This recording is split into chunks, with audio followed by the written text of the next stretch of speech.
Hello, my name is Robert Martin and I'm pretty passionate about human rights and especially those in Palestine, the Palestinian human rights. Now before I actually get started, I should make everyone aware that there's nothing significant that brought me to the Palestinian plight. I'm not Jewish, I'm not Palestinian, I'm not Arab, I'm not Muslim. I'm an atheist who started seeing things that just didn't add up. I started seeing things in the media and the paper always saying that Palestinians were terrorists and also that Israel was always defending itself. And then the last Gaza strike a number of years ago, I started to really read. I read about what was happening and I reached out to a lot of people in Palestine. People then used to say, you've got no idea, you've never been, you've never seen. So I actually went over a number of years ago and was shocked with what I saw, absolutely shocked. It came back a different person and vowed to help the Palestinian cause for the rest of my life. I went over again only a few months ago and thought I knew a lot of it, but I was shocked. I was absolutely shocked at what I saw. A number of things that I witnessed. I went to a few refugee camps. Now, the fact that there's refugee camps within Palestine, in their own country, should alarm anybody that has any idea or no idea of what's going on, because it's not right. I spent time in Ada refugee camp. Ada refugee camp is in Bethlehem, not far from Jerusalem. None of those people can actually go to Jerusalem. They're not allowed to. Their ID cards don't allow them to go. One particular gentleman I spoke to had a scholarship to go to Jerusalem University.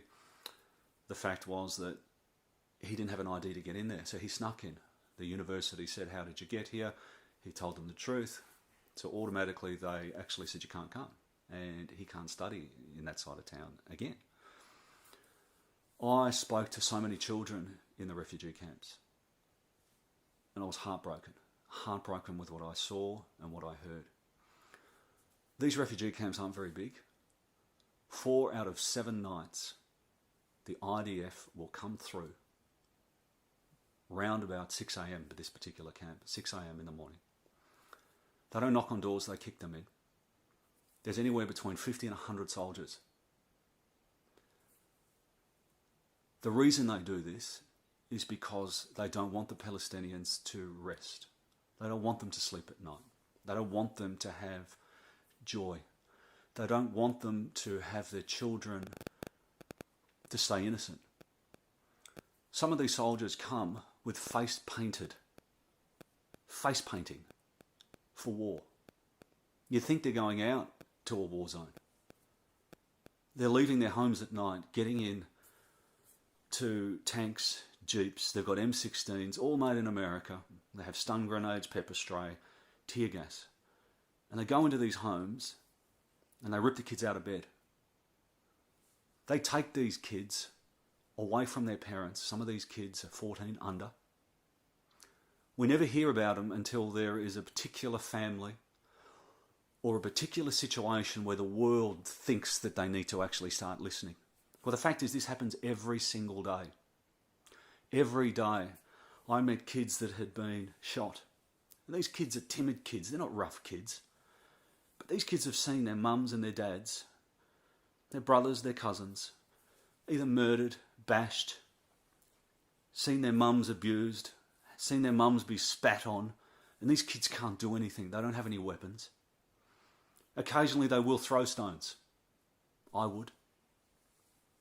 They can get 20 years for doing this, for 20 years for throwing stones. And these are kids that are getting demonised, dehumanised, abused.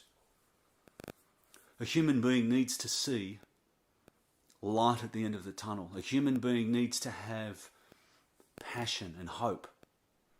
Well, Israel doesn't want any of the Palestinians to have this. They call every single Palestinian a terrorist. How do I know this? Because I spent time with a professor, Nurit Peled Elian, who had written a book on the Israeli education system. And I did an interview, and please look it up, it's Robert Martin and Nurit, because she told me that from the age of 3, the Israeli education system is geared to make the Palestinians look terrible, to make the Palestinians look as though they are encroaching on their land. In all of the education books in Israel, There's no West Bank. It's Judea and Samaria, which is God gave them that land. So if you teach your children from that early age that this is my land and the Palestinians are terrorists, what are they going to do when they get a gun? They go in there and they kill these children. They kill these Palestinian kids that are like you and I. These Palestinian kids want to live. Palestinians do not want charity. The Palestinians just want what you and I want, which is to be left alone, to either have Christmas or any way that they celebrate, to have birthday parties, to be able to attend a funeral without being shot at. Because the amount of times that the funerals are attacked by Israel is numerous. They don't even allow the Palestinians to grieve. I spoke to soldiers. I spoke to young Israeli Jewish kids in Jerusalem. I asked, what do you think of Palestinians? And the answers that I got made me sick. The answers I got were, what are Palestinians? What is Palestine? They're terrorists, they're dirty terrorists, they stink, they smell. And I asked all of them, have you spent time with one? Why would I do that? Why would I do that, these guys say. Well, at Ada refugee camp, they come in at 6. Let me tell you what the IDF do at the rest of the Palestinian areas, the West Bank. They come in between 2 and 3 in the morning. 2 and 3 in the morning, anywhere between 20, 40, up to 100 soldiers. They will kick the door in. Mum and Dad will get up. They'll take the kids out. They remove the kids from the house, they blindfold them, and they handcuff them. This is against international law. But why does Israel have to come in between 2 and 3 in the morning? It's pretty obvious. Because they want to intimidate them, dehumanize them, scare them, and have them living on edge. They want the Palestinians to resist so they can shoot them and kill them. And this is what continually happens. I also was told, and I've Googled it since, Israelis that kill Palestinians do not serve much time in jail at all. They either get let off, or they'll spend a little bit of time at home. The government will actually lobby to have them out. They do not spend much time in jail. So they go up from growing as young kids from the age of 3 that Palestinians are on their own land, that Palestinians are living in Judea and Samaria and they're terrorists and all they want to do is kill us. Then they get given a gun. And when they kill a Palestinian, they get let off or they become a hero. They become a hero for killing Palestinians. You tell me who the terrorists are. What are the Palestinians to do? They go to the courts, they go to the UN, they try anything. Yes, they did do violence many, many years ago, but what would you do? I know what I would do. If I had seen my mother, my father, my sister, my brother beaten or killed, had my land stolen, had my house taken, and then I'm blamed for being a terrorist. Administrative detention is another thing that they do to these kids. And there's some pretty high-profile ones in jail at the moment. One slapped a soldier. And it's funny to hear the pro-Israel side say, oh my goodness, you've slapped a soldier. The question to be asked is, why is the soldier there? It's a Palestinian area. It is deemed Palestinian. Nabi Salah. I spent time with a family. Bassem Tamimi and his family. 3 of those 4 people are in jail today. One will have another court case tomorrow, which is New Year's Eve. They're going to keep extending that. They have had people in the Knesset. And the Knesset, for those that don't know, is the government. So they're government, they're politicians. And they've actually called for, they should spend the rest of their life in jail. These are terrorists, that's no good. One of the reporters, one of the biggest reporters over there, has actually written saying that basically they should be raped. These are kids. These are kids. And so it's really easy to look. If you look at both sides, one is occupying the other. One wants their freedom, the other wants their land and without them in there. I went over there with an open mind a couple of years ago because I really wanted to learn the truth. I travelled all through the West Bank. I travelled with Jewish people as well. And the reason I have to put there is there's a lot of people saying, oh my goodness, the Jews can't go through there. They can go through there. I've been told I look Jewish. I don't always wear a keffiyeh and I don't always wear a shirt. I went through to these areas with Jewish friends of mine and we were welcomed.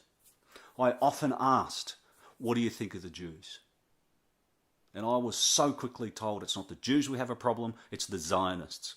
All we want is our land back. All we want to do is be left in peace. The Palestinians have accepted a one state many, many years ago. Israel didn't want it. Israel doesn't want a two-state. Well, the fact is today it is already a one state. One state that Israel are trying to make entirely theirs. Boycott, divestment and sanctions is a good way to start. But one thing that I get frustrated is, and I try and post on all social medias because I have to do it. I have to do it. I have to help. They're my friends there. Every time I read the paper and I see things, I get so upset and worked up because they're my friends and I can't do anything. We need to reach out above our circles, beyond our circles. We need to send clips to the newspapers. Hit all the big websites that have, CNN, NBC, all of these ones that talk about only Israel. Take some clips that you see and put them all on these news sites. Because governments don't change communities, people do. Now, the world is waking up. The world is waking up to the propaganda that Israel's been doing for so long. And I look forward to it changing. The last 14 days, over 500 kids have been arrested. Many killed. Do you hear about that on the news? No. So it's our job to do that. Our job as activists is to help the Palestinian voices be heard. My job is to make sure that everyday Australians, everyday Americans know the truth so they can make an informed decision. I hope everyone has a good Christmas. I hope everyone has a good New Year. Let's do something for the Palestinians, for their kids, because I'm sick to death of their kids having their innocence stolen. Not only their land, it's their innocence. These are beautiful people. They're not terrorists. Happy New Year.